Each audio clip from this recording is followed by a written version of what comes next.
Hello दोस्तों, स्वागत है आपका हमारे इस चैनल में। दोस्तों, आज हम विलियन के प्रकार और सांद्रता के मात्रक इस पूरे टॉपिक को हम लोग कवर करेंगे। ठीक है फ्रेंड्स, तो आप दिल खोल के पूरा वीडियो देखिए, आपको बिल्कुल मैं गारंटी देता हूं सब चीज समझ में आ जाएगा। ठीक है फ्रेंड्स, तो चलिए चलते हैं हमारी क्लास की ओर। ठीक है, सबसे पहले हम लोग जानेंगे किसके बारे में, विलियन के बारे में। ठीक है, तो विलियन क्या होता है, विलियन क्या होता है। सबसे पहले हम लोग कुछ नहीं करेंगे, एक बर्तन लेंगे। क्या लेंगे? तो बर्तन, बर्तन में डालेंगे पानी। क्या डालेंगे फ्रेंड्स? पानी। तो यहां पर मैंने डाल दिया क्या? पानी। इतना समझ में आ गया? ठीक है, अब समझेंगे। यदि हमको शरबत बनाना है तो क्या करेंगे? क्या करेंगे? शक्कर डालेंगे और जो भी चीज लगता है, ठीक है, वो सब चीज डालेंगे। ठीक है, तो मैंने डाल दिया कि इसमें शक्कर डाल दिया। क्या डाल दिया मैंने? शक्कर। क्या डाल दिया फ्रेंड्स? शक्कर। तो दो चीज मिल गया। शरबत बनाने के लिए दो चीज का उपयोग किए हम। पहला क्या था? पानी, और दूसरा क्या था? शक्कर। जी हाँ, ठीक है। तो हमने क्या किया, शरबत बनाने के लिए बहुत सारा चीज इसमें डाल सकते हैं। और क्या क्या डाल सकते हैं? इसमें नींबू डाल सकते हैं, और इसको स्वादिष्ट बनाने के लिए, और आपकी इच्छा, रसना डाल सकते हैं। क्या डाल सकते हैं? रसना। ठीक है, तो इस प्रकार से शरबत बनाने के लिए हमने इसमें टोटल चार चीज डाला। क्या क्या? पहला मैंने पानी लिया, पानी के ऊपर शक्कर डाला, फिर उसमें नींबू डाल दिया, फिर उसमें रसन डाल दिया। इस प्रकार से हमारा शरबत क्या हो जाता है? तैयार हो जाता है। तो इसी को बोलते हैं क्या? विलयन। क्या बोलेंगे फ्रेंड्स? विलयन। तो विलयन की परिभाषा कैसे बनाएंगे? देखिए, यहाँ पर दो से अधिक पदार्थ है, तो बहुत पदार्थ के या फिर दो या दो से अधिक पदार्थों के समांगी मिश्रण को ही क्या बोला जाता है? विलयन। मतलब ये जो दिख रहा है वो क्या है? विलयन। ठीक है, और यहाँ पर सभी का समान समान क्या डालेंगे हम लोग? मिश्रण लेंगे। समझ में आया फ्रेंड्स क्या बोला? तो परिभाषा कैसे लिखेंगे? दो या दो से अधिक पदार्थों के समांगी मिश्रण को विलयन कहते हैं। आप भी अपने मन में रिवाइज कीजिए। ठीक है, क्या बोला मैंने? दो या दो से अधिक पदार्थों के समांगी मिश्रण को विलयन कहते हैं। इसकी क्या है? इसकी परिभाषा। इतना समझ में आ गया आपको? हाँ, इसमें ध्यान देने वाली बात एक और है। ठीक है, क्या? इसमें विलयन में जो सबसे अधिक मात्रा में होता है, विलयन में जो सबसे अधिक मात्रा में होता है उसको बोलते हैं विलायक। क्या बोलेंगे फ्रेंड्स? विलायक। और जब भी हम विलयन बनाते हैं तो सबसे अधिक मात्रा में किसको लेते हैं? वाटर को ही लेते हैं ना। ठीक है, मतलब पानी की मात्रा अधिक होती है और शक्कर की मात्रा क्या रहेगी? कम रहेगी। ठीक है, तो जिसकी मात्रा क्या रहेगी? ज्यादा, उसको बोलेंगे क्या? बोला? विलायक। क्या बोलेंगे? विलायक। और जिसकी मात्रा रहेगी क्या? कम, उसको बोलेंगे विलेय। क्या बोलेंगे फ्रेंड्स? विलेय। तो दो चीज इस लेसन में, पूरे लेसन में जब जब हम विलयन पढ़ेंगे तो आपको ये चीज जानना जरूरी है कि विलायक क्या होता है, विलेय क्या होता है। क्यों? क्योंकि हम बार बार पानी और किसी पदार्थ का नाम हम बार बार नहीं ले सकते। हम अधिकतर विलायक और विलेय शब्द का उपयोग करेंगे। तो आपको विलायक और विलेय के बारे में जानकारी होना आवश्यक है। तो मैंने क्या बोला? किसी भी विलयन में जो अधिक मात्रा में रहेगा वही क्या कहलाएगा? विलायक, और जिसकी मात्रा कम रहेगी वो क्या कहलाएगा? विलेय कहलाएगा। तो मैं जब भी अब विलायक बोलूंगा तो आप समझ जाना, क्योंकि विलायक के रूप में हम जरूरी नहीं है कि हमेशा क्या लेंगे? पानी। हम किसी दूसरे पदार्थ का यूज भी कर सकते हैं। तो जहां पर किसी पदार्थ की अधिक मात्रा है तो वो क्या कहलाएगा? विलायक, और जिसकी कम मात्रा रहेगी वो क्या कहलाएगा? विलेय। ये पॉइंट आपको समझ में आ गया? ठीक है फ्रेंड्स, अब हमको करना क्या होता है? हम शक्कर को हमारी इच्छा अनुसार कम या अधिक डाल सकते हैं। हमारे टेस्ट के ऊपर डिपेंड करता है कि नहीं करता है। हाँ, तो उसी प्रकार से विलयन के तीन प्रकार होते हैं। कितने प्रकार होते हैं? तीन प्रकार। ठीक है, पहला पॉइंट क्या होता है फ्रेंड्स? असंतृप्त विलयन। पहला पॉइंट क्या होता है? असंतृप्त विलयन। तो क्या होता है असंतृप्त विलयन? इसको भी देख लेते हैं। ठीक है, चलिए। क्या लिखा है? वे विलयन जिसमें विलेय की मात्रा और अधिक घोली जा सके। क्या बोला? वे विलयन जिसमें विलेय की मात्रा और अधिक घोली जा सके। घोली जा सके, समझ रहे हैं क्या बोल रहा हूं मैं? ठीक है, ऐसा समझिए। इसको याद करने के लिए ट्रिक बता रहा हूं मैं। जैसे समुद्र का पानी है। क्या है? समुद्र का पानी। तो उस समुद्र के पानी में आप जितना बोरा शक्कर डाल, बोरा समझते हो? समझ गए ना? बोरी, बोरा, जो भी है। ठीक है, तो आप समुद्र का पानी में जितना चाहे शक्कर डाल सकते हो, डाल सकते हो, डाल सकते हो। कुछ होगा क्या? कुछ होने वाला नहीं है। मीठा हो जाएगा क्या पानी? कुछ नहीं होगा। ठीक है, वही है क्या? असंतृप्त विलयन। वो क्या है? असंतृप्त। असंतृप्त, संतृप्त हो ही नहीं सकता। कितना भी शक्कर डालो, 10 बोरा 10 ट्रक कितना भी शक्कर डालो, समुद्र का पानी मीठा नहीं होगा। मतलब वो कैसा है? असंतृप्त है। तो ऐसा समुद्र का पानी जिसमें जितना चाहे उतना शक्कर का घोला जा सकता है वही क्या कहलाता है? असंतृप्त विलयन। इस समझने के लिए था परिभाषा मैंने क्या बोला? वे विलयन मतलब वही समुद्र का पानी। ठीक है, तो वे विलयन जिसमें विलेय की मात्रा, मतलब शक्कर की मात्रा, कुछ भी। ठीक है, तो वे विलयन जिसमें विलेय की मात्रा और अधिक घोली जा सके वही क्या कहलाता है? असंतृप्त विलयन कहलाता है। इतना समझ में आया आपको? ठीक है फ्रेंड्स। तो अगला अगला हमारे पास क्या है? संतृप्त विलयन। क्या है फ्रेंड्स? संतृप्त विलयन। कुछ नहीं करना है इसको, आपको कुछ नहीं करना है, मत बस उल्टा कर देना है। क्या करेंगे? उल्टा। इसका मतलब ये संतृप्त है, इसका मतलब क्या है? संतृप्त है। इसको ज्यादा की आवश्यकता नहीं है, वही क्या कहलाएगा? संतृप्त। जैसे कि देखिए, संतृप्त विलयन अधिक घोली जा सके। क्या अधिक घोली जा सके? यहाँ पर और के बाद ना इसको लिखना है। ठीक है फ्रेंड्स, वे विलयन जिसमें विलय की मात्रा, इसके बाद फिर से इसको लिखना है इसकी परिभाषा में, और अधिक घोली न जा सके, सॉरी, और अधिक घोली न जा सके। इसका मतलब संतृप्त है ना भाई। आपने खाना खाया, आपने खाना खा लिया, एक निश्चित लिमिट तक खाएंगे, ठीक है, उसे तक खा पाओगे क्या? नहीं खा सकते। नहीं, इसका मतलब आप क्या हो गए? संतृप्त हो गए। तो ऐसा व्यक्ति जो और अधिक खाना न खा सके संतृप्त व्यक्ति कहलाता है। बोल सकते हैं ना? हाँ, दूसरी प्रकार से विलयन में आएगा। तो ऐसा विलयन जिसमें और विलय की मात्रा नहीं घोली जा सकती, और पदार्थ की मात्रा नहीं घोली जा सकती, वही क्या कहलाता है? संतृप्त विलयन। मतलब वो क्या है? संतृप्त है, और उसको एक्स्ट्रा की जरूरत नहीं है। इतना समझ में आ गया आपको? ठीक है। अगला अगला क्या होता है? अति संतृप्त विलयन। ठीक है, वे विलयन जिसमें विलय की मात्रा अधिकतम में उपस्थित होती है। क्या लिखे? वे विलयन जिसमें विलय की मात्रा अधिकतम में उपस्थित होती है तथा जिनका क्या हो जाता है? अवक्षेपण हो जाता है, वही क्या कहलाता है? अति संतृप्त। अति संतृप्त मतलब समझते हो नहीं? बहुत ज्यादा संतृप्त है। अति संतृप्त मतलब क्या होता है? बहुत ज्यादा संतृप्त। अब इसको आप चाशनी के रूप में देख सकते हैं। जैसे चाशनी होता है, चाशनी में क्या करते हैं हम लोग? शक्कर बहुत अधिक मात्रा में डालते ही डालते हैं, ठीक है, और इन सभी का क्या हो जाता है? अवक्षेपण। अवक्षेपण का मतलब क्या होता है?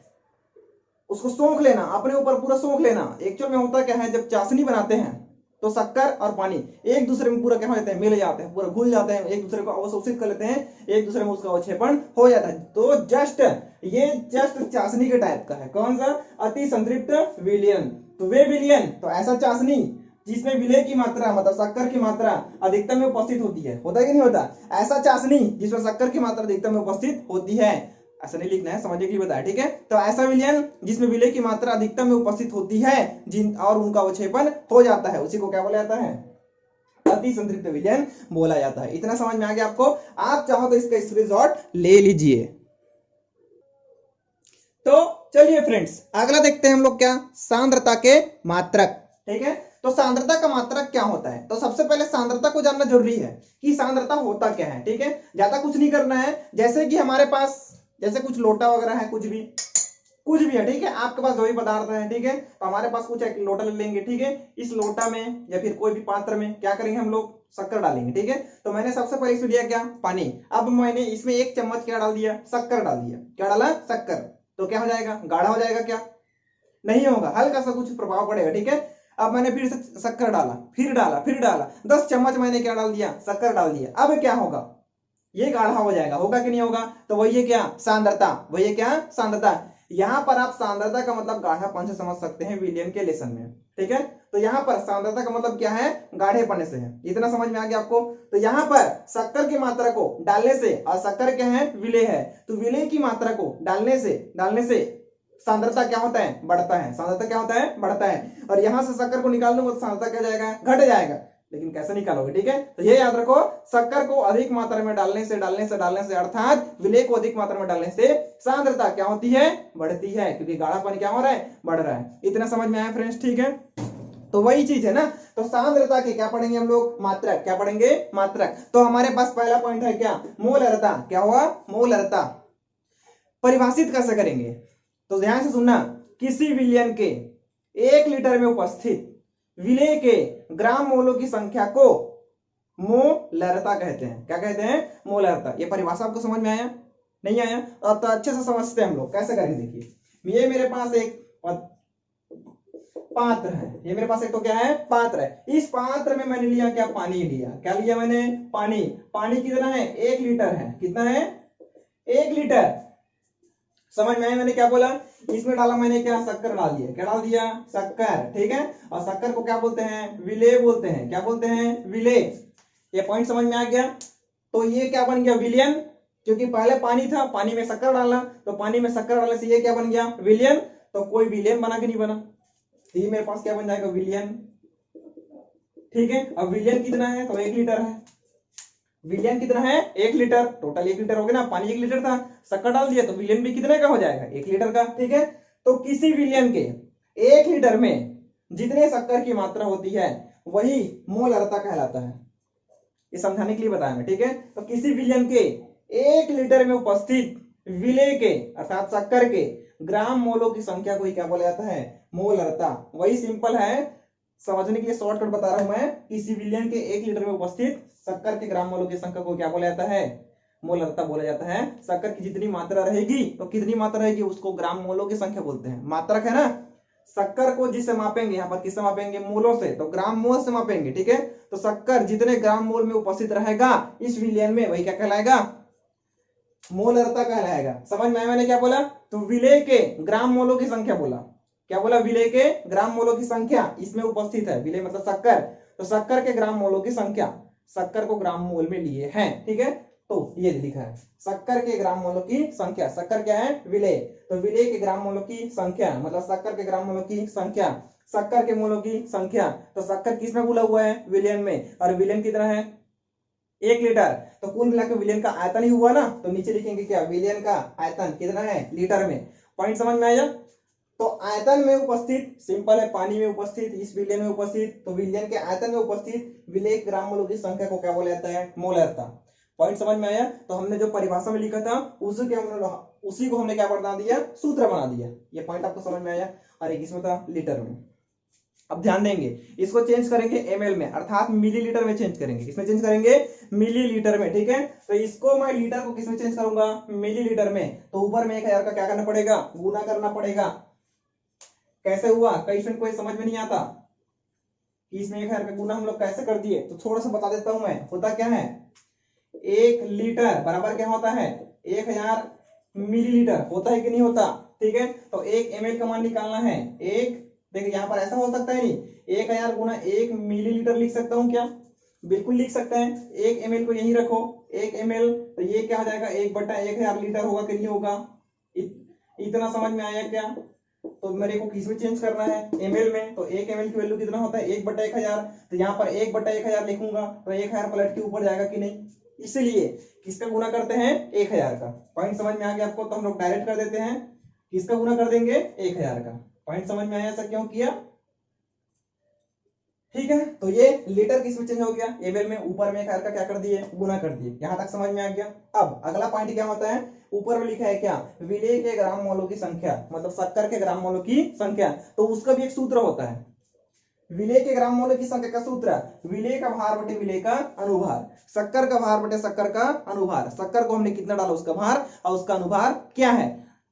अभी सूत्र को याद कीजिए, मैं भार अनुभार पूरा डिटेल में इसका एक अलग से वीडियो बनाऊंगा कि आप किसी पदार्थ का अनुभार और तुल्यांकीय भार कैसे निकाल सकते हैं, उसका भी मैं क्या बनाऊंगा, वीडियो बनाऊंगा। हाँ, आप चैनल पर नए हो तो चैनल को सब्सक्राइब कर दिए रहिए। ठीक है, क्योंकि मैं इसका पूरा वीडियो लाऊंगा और आप देखते जाइएगा, सब आपको समझ में आ जाएगा। ठीक है फ्रेंड्स, तो क्या हुआ फ्रेंड्स, विलेय के ग्राम मोलों की संख्या बराबर विलेय का भार बटे विलेय का अनुभार। इतना सूत्र हो गया इसका। ठीक है, अब इस सूत्र को हम आगे यूज करेंगे। ठीक है, कहां यूज करेंगे, यहां पास, विलेय के ग्राम मोलों की संख्या, इसको हटाकर लिखेंगे इसको।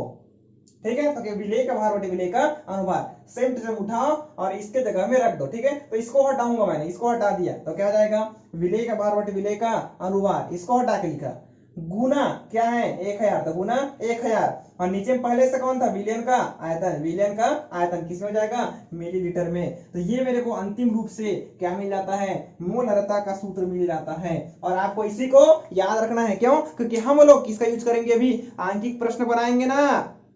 तो आंकिक प्रश्न बनाने के लिए आपको मोलरता का सूत्र याद रखना पड़ेगा। तो ये सूत्र आप याद कर लो, अभी मन में रिवाइज करो। क्या होता है, मोलरता बराबर विलेय का भार बटे विलेय का अनुभार गुना 1000 बटा विलियन का आयतन, वो किस में रहेगा, ml में, मिलीलीटर में। होगा याद, मन में रिवाइज करो आप। क्या बोला, विलेय का भार बटे विलेय का अनुभार गुना 1000 बटा विलियन का आयतन, किस में रहेगा, ml में। इतना समझ में आ गया। ये किसका सूत्र निकल गया, मोलरता का। इसको ध्यान देंगे, किससे शो करते हैं, कैपिटल M से। किससे शो करेंगे, कैपिटल M से।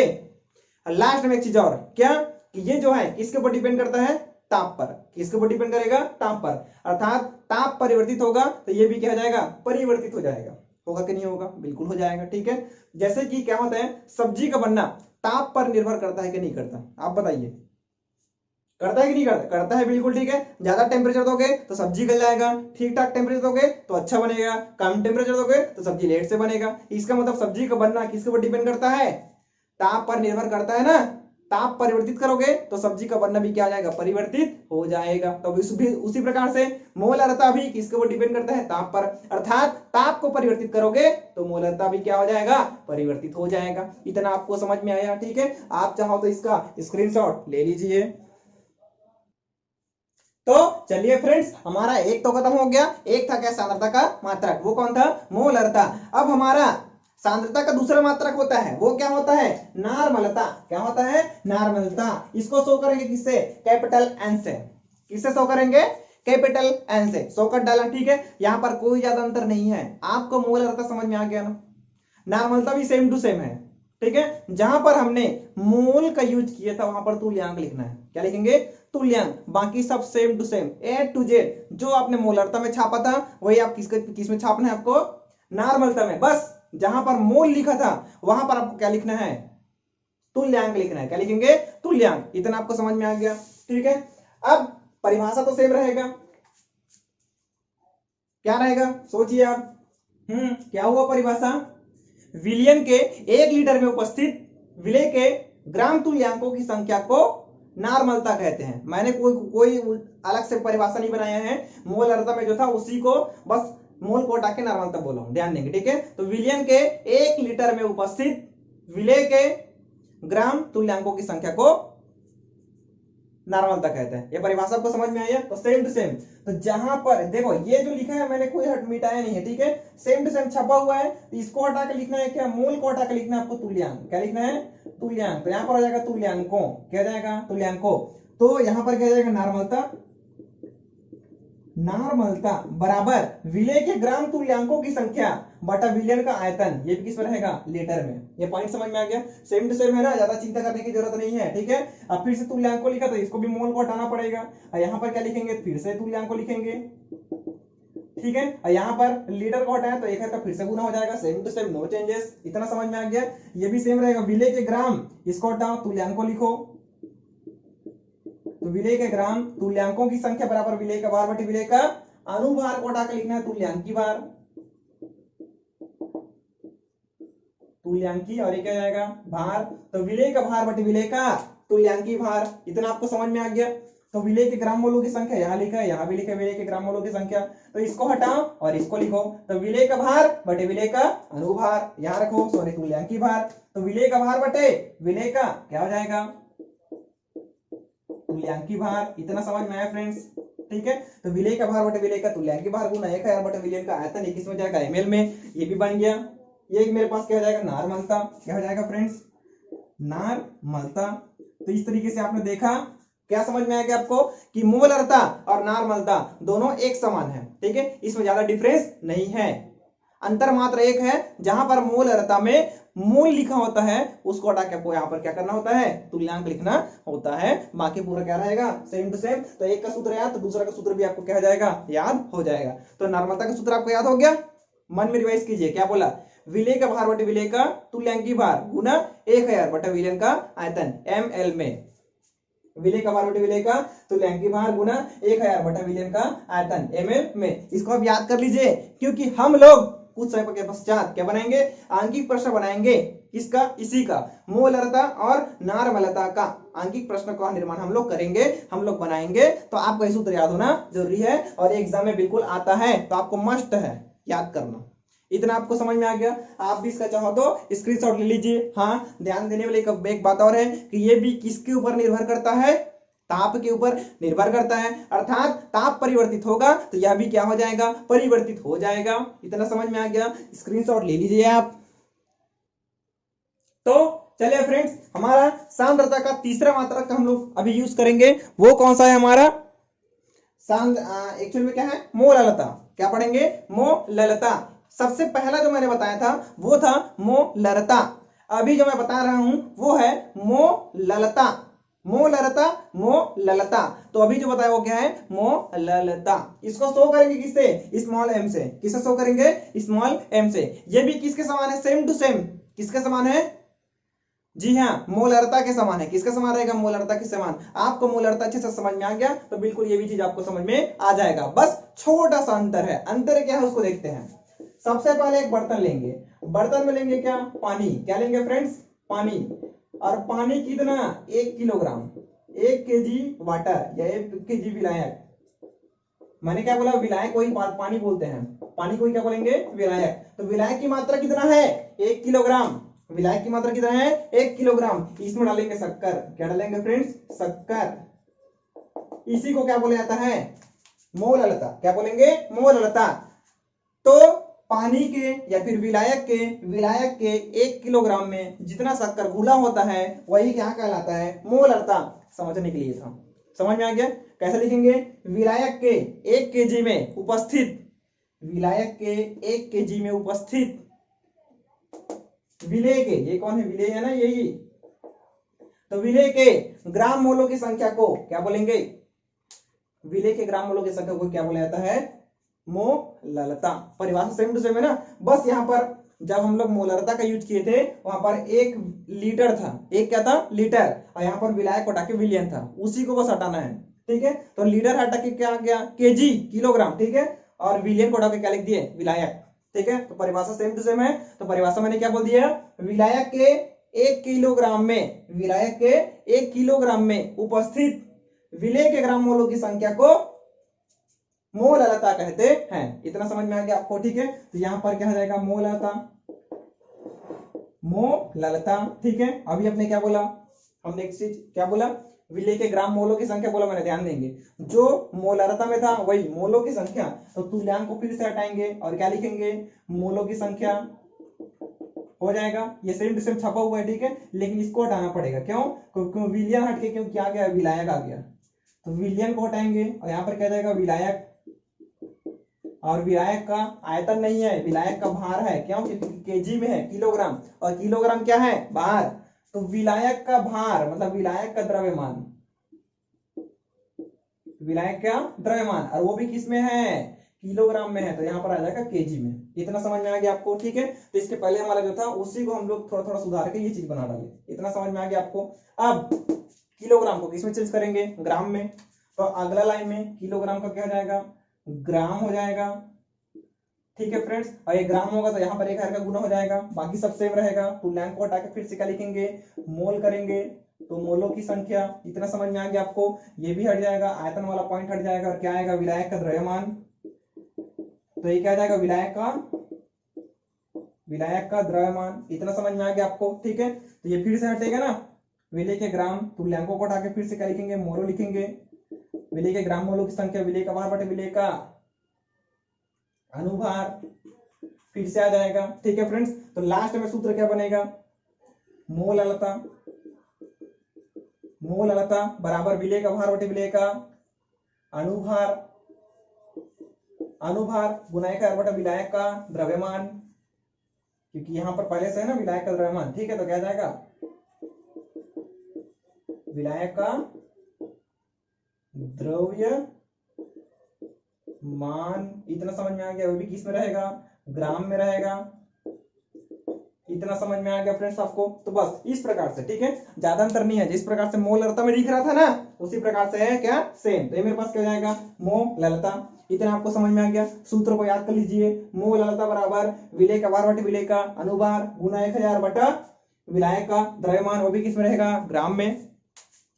इन दोनों में ज्यादा अंतर नहीं है। किसमें? मोललता और मोललता, इसमें ज्यादा अंतर नहीं है। पर ये तो देखो सेम टू सेम है। विलायक का द्रव्यमान, ये चीजें वहां पर क्या था? विलियन का आयतन वहां पर लीटर में था, यहाँ पर सॉरी एमएल में था, और एक इसमें है ग्राम में। लगभग दोनों कैसे हैं? समान है।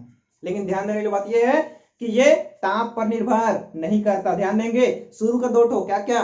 मोलरता और नार्मलता, दोनों किसके ऊपर निर्भर करता था? ताप पर निर्भर करता था। लेकिन ये ताप पर निर्भर नहीं करता। ठीक है फ्रेंड्स, स्क्रीनशॉट ले लो आप। तो चलिए फ्रेंड्स, एक हम लोग आंकिक प्रश्न कर लेते हैं। ठीक है, तो चलिए हमारे पास आंकिक प्रश्न क्या लिखा है? 6 ग्राम ऑक्जेलिक अम्ल 250 ml जल में घुला हुआ है। कौन घुला हुआ है? ऑक्जेलिक अम्ल, शक्कर नहीं बोला, ध्यान देंगे। ठीक है, अब यही विलेय है, मैंने बताया था जो भी विलायक में घुला रहेगा वही क्या कहलाता है, विलेय कहलाता है। तो यहाँ पर घुला कौन है, ऑक्जेलिक अम्ल। मात्रा कितनी है, 6 ग्राम। तो 6 ग्राम ऑक्जेलिक अम्ल 250 ml जल में, जल कितना है 250 ml, ठीक है। तो 250 ml जल में घुला हुआ है, तो निकालना क्या है फ्रेंड्स, नार्मलता निकालना है। तो कुछ देर पहले मैंने आपको नार्मलता का सूत्र याद करने की बोला था, क्या बोला था, विलेय का भार बटे विलेय का तुल्यांकी भार बटा, सॉरी विलेय का भार बटे विलेय का तुल्यांकी भार गुना 1000 बटा विलयन का आयतन, किसमें रहेगा वो, ml में। ये सूत्र हो गया मेरे पास, ठीक है। तो नार्मलता बराबर विलेय का भार बटे विलेय का तुल्यांकी भार गुना 1000 बटा विलयन का आयतन, ये भी किसमें रहेगा, ml में रहेगा। इतना आपको समझ में आ गया, ठीक है। तो आपको सूत्र रहेगा, अब आपको याद रखना जरूरी है, ठीक है। उसके बाद लिखेंगे आप दिया है करके, दिया है ये देखो। अब आपको निकालना क्या है बताइए, आपको निकालना क्या है, नार्मलता निकालना है। और नार्मलता कब निकलेगा, जब ये तीनों आपको क्या रहेगा, पता रहेगा, ठीक है। तो ये दिया है कि नहीं उसको भी देख लो आप। विलेय का भार दिया है क्या, देखते हैं, विलेय का भार दिया है क्या, विलेय का भार देखिए, विलेय कौन है, ऑक्जेलिक अम्ल। बताया था मैं आपको, विलेय जो पदार्थ घुला रहता है वही क्या कहलाता है, विलेय कहलाता है। तो विलेय का भार कितना है, 6 ग्राम दिया हुआ है, मतलब विलेय का तुल्यांकी भार, विलेय का तुल्यांकी भार। तो विलेय कौन है, ऑक्जेलिक अम्ल। अब एक चीज आप याद रखिए फिलहाल, तुल्यांकी भार इसका होता है 63, किसका, ऑक्जेलिक अम्ल का। ऑक्जेलिक अम्ल का तुल्यांकी भार क्या होता है, 63 होता है। कितना होता है, 63। मैंने आपको पहले ही बोला था कि मैं आपको अनुभार और तुल्यांकी भार के लिए एक अलग से वीडियो बनाऊंगा, ठीक है। तो आप निश्चिंत रहें, वो भी आपको पूरा समझ में आ जाएगा। क्यों, क्योंकि ये वीडियो ज्यादा लंबा हो जाएगा यदि मैं बताऊंगा तो अनुभार और तुल्यांकी भार दोनों को निकालने के लिए मैं सेपरेट से आपके लिए एक अलग वीडियो बनाऊंगा, तो आप जाकर उसको देख लीजिएगा, ठीक है फ्रेंड्स। फिलहाल आप याद रखिए कि ऑक्जेलिक अम्ल का सूत्र ये होता है, अनुभार 126 होता है और तुल्यांकी भार कितना होता है, 63 होता है, ठीक है। तो ये तुल्यांकी भार कितना हो जाएगा, 63। विलयन का आयतन, अगला विलयन का आयतन क्या दिया है बताइए, ये लिखा है ना 250 ml, क्या लिखा है 250 ml। अब विलयन का आयतन भी किसमें होना चाहिए, मिलीलीटर में, मिलीलीटर में है तो दिया हुआ है क्या, 250 ml। इतना आपको समझ में आ गया। यहां पर रखो आप, तो क्या हो जाएगा, नार्मलता बराबर विलेय का भार कितना है, 6 ग्राम। तो 6 गुना क्या हो जाएगा, 1000 बटा नीचे विलेय का तुल्यांकी भार कितना है फ्रेंड्स, कहाँ है, विलेय का तुल्यांकी भार कितना है 63 गुना विलयन का आयतन वो कितना है, कहाँ है, यहाँ पास 250 250। इतना आपको समझ में आ गया। इसको सॉल्व करिए आप, ठीक है फ्रेंड्स। इसको सॉल्व कर सकते हैं हम, कटेगा ये 25 चौक 100 कटेगा, 6 चौक 24, तो 24 बटा 63। इसको सॉल्व करो आप, भागवत देके देखिए आंसर क्या आता है, फटाफट आप अपने हिसाब से मन में निकाल सकते हैं क्या, ठीक है फ्रेंड्स। तो इसका आंसर आएगा 0.38 n, n मतलब होता है नार्मलता, ठीक है फ्रेंड्स। तो इस प्रकार से इसका क्या निकल जाएगा आंसर। इतना आपको समझ में आ गया, क्या समझ में आ गया ना, ठीक। इसी प्रकार से क्या यदि यहाँ पर नार्मलता को हटा के क्या लिखा रहता, मोलरता, क्या लिखा रहता, मोलरता। अब आप क्या करते, सोचिए क्या करते, यहाँ पर इसको हटा के क्या लिखना पड़ता, मोलरता लिखना पड़ता ना। क्या लिखेंगे यहाँ पर, मोलरता। इतना आपको समझ में आ गया। तो सूत्र क्या होता है, विलेय का भार बटे विलेय का अनुभार होता है ना। तो तुल्यांकी कोड आपके क्या लिखना पड़ता, अनुभार। समझ में आ गया ना। हाँ, इसके पहले यदि आपने स्क्रीनशॉट नहीं लिया होगा तो पीछे रिवाइज करके आप स्क्रीनशॉट ले सकते हैं ना, ठीक है। हाँ, तो ये क्या हो जाएगा, अनुभार गुना 1 बटा विलयन का आयतन में, ये तो सेम टू सेम है। अब दिया है क्या, विलेय का भार तो उतना ही रहेगा 6 ग्राम। विलेय का तुल्यांकी भार तो निकालना नहीं है, क्योंकि निकालना क्या है, अनुभार। तो इसको हटाओ और क्या लिखेंगे, अनुभार। अनुभार कितना होता है बोला था मैं, 126। तुल्यांकी भार अलग होता है ना, 63 था, और अनुभार कितना है 126। तो यहाँ पर क्या हो जाएगा 126। विलयन का आयतन 250 में, सेम टू सेम है, कोई नो चेंजेस। अब यहाँ पर अलग होगा भाई, ये 6 है, 6 गुना 1000, तो 6 गुना 1000 ठीक है।